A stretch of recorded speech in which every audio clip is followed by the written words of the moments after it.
Hello there, my name is Gidster, and welcome to the 3-year anniversary of my survival Minecraft world. Over the past 3,500 days, I've built some things that I'm proud of, and some things that I'm not so proud of. 7 months ago, I built this castle, and I thought it was the coolest thing that I had ever built. This absolutely has to be the coolest thing I've ever built in Minecraft. But there was always something just off about it. So I went back to the drawing board, testing out new shapes, colors, and block palettes to find something that I could truly be proud of. Only 3 things stand in my way: purple wool, amethyst, and crying obsidian.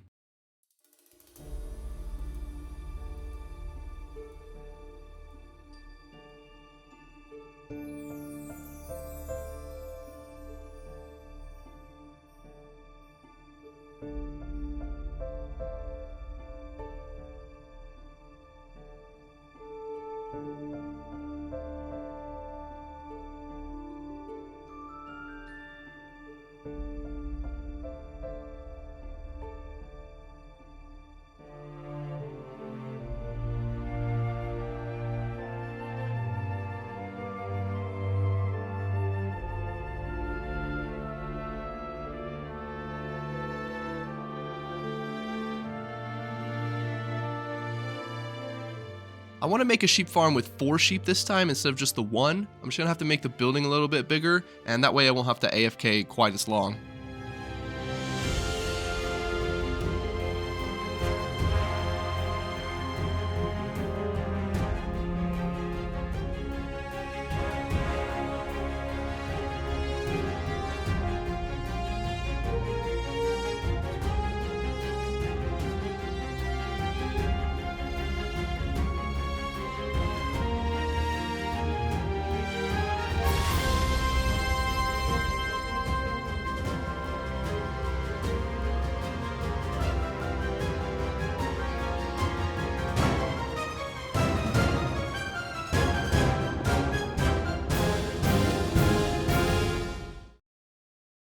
Okay, now we have a purple wool farm. I put in a couple storage silos over here so that I can run all the outputs of this purple wool farm down through this water and then up in there.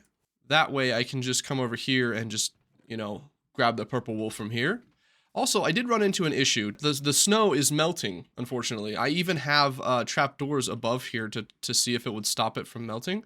But, this stuff automatically melts, so that's really unfortunate. I guess I'm gonna have to swap to using carpet or something. But yeah, I'll figure that out myself. And I'll move on. I gotta go figure out how I can find some amethyst.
I made it home safely, and I have a box of amethyst.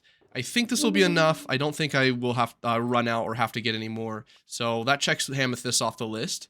Next, I'm going to need crying obsidian, and I think I'm going to need a lot of it, so I'm going to build probably one of the biggest redstone contraptions I've ever made in my entire life. So let's go to the Nether.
Now here we are. Got a massive bartering farm. I'm in a copy of my solo world, so I can show the few mechanics that this relies on. Firstly, it relies on the mechanic where if you move gold back and forth, it angers the pigmen and they throw it immediately. And also, if items land on brewing stands, they slide off. I'm not sure. My friend told me about this. He said he found it on Reddit, so I'm not sure who came up with this or found this out, but my friend told me, so I'm gonna use that. And piglins always throw items towards the player. So that's why I have a pressure plate here, that's what triggers it, and then the piglin will throw the items towards me, and then it'll slide off. So if I stand on this side, the items actually just land in this corner and don't slide off. Then it's just a couple slime blocks to push the items, which line up against this honey, which lines all the way along these hoppers. And at the very end, I have a couple potion filters, so it'll filter out all of the potions, and then I can have all of the leftover items that don't get sorted, just to throw in here. And for some reason, it's not sorting leather. I don't know what it is. Leather just gets skipped over, but it is what it is. So after AFKing for a ton of gold and trading it all to the piglin, I now have a box of crying obsidian. Let's go. Also, I got 269 levels. Nice. I should have all of the materials that I need inside all of these shulker boxes here, combined with all of the materials that I have left over from previously building this. So I should have everything that I need, but I would like to do one thing first, and I want to create maps before I build the castle. That way I have a record of sorts of what my world looks like. I've been meaning to make maps, but I just haven't gotten around to it, so now is a great time to do it before I make this build. I made a 5x5 map, and I didn't account for the fact that I have a trapdoor ceiling in the air, and it just kind of covers everything. Oh well, I still think this is a good checkpoint, and I want to keep updating this map. I'm glad I did this finally. I've been thinking about doing it a long time ago. Also, this looks like the Millennium Falcon. With that out of the way, I think I've done everything I need to, and I believe it's time.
Honestly, this looks really good. I love it. Unfortunately, I ran out of black wool, so I won't be able to finish, but I'm really happy with how this turned out. I mean, just like look at that. I can't wait until there's like an actual like mountain or hill underneath this. It's gonna look so good. If you made it this far, would you consider subscribing? Also, could you leave a like down below? It would really help me out. Anyway, here it is a little bit up close. Obviously, there are some glaring issues that this thing is just floating, and also this part here isn't attached. I kind of just overestimated how much materials I had left over here, I guess. I went through a lot of black wool. I really do like the gradient. It kind of gives your eyes like something to look at. I think with the previous like design, it was like really like kind of scattered, and it was really hard to like your eye to focus onto something. But now like you can actually kind of start to see some of the shapes and stuff. I do think it lost a little bit of the charm, like with like the dirtiness and like I guess worn downness of it. So I tried to recreate that with like these things. Those like, it's supposed to be like rain, I guess, rain wash on it. But maybe I did a little bit too many spots of it. But I try to create some stuff that like kind of, you know, resembles, or some stuff that makes the castle look worn. I guess there's gonna have to be a stage 3 video someday. That's going to have to do it for today. Thank you so much for watching. Thank you for 3 years. I don't know if it's exactly 3 years on YouTube, but 3 years in this world. And until the next time, stay spicy, boys.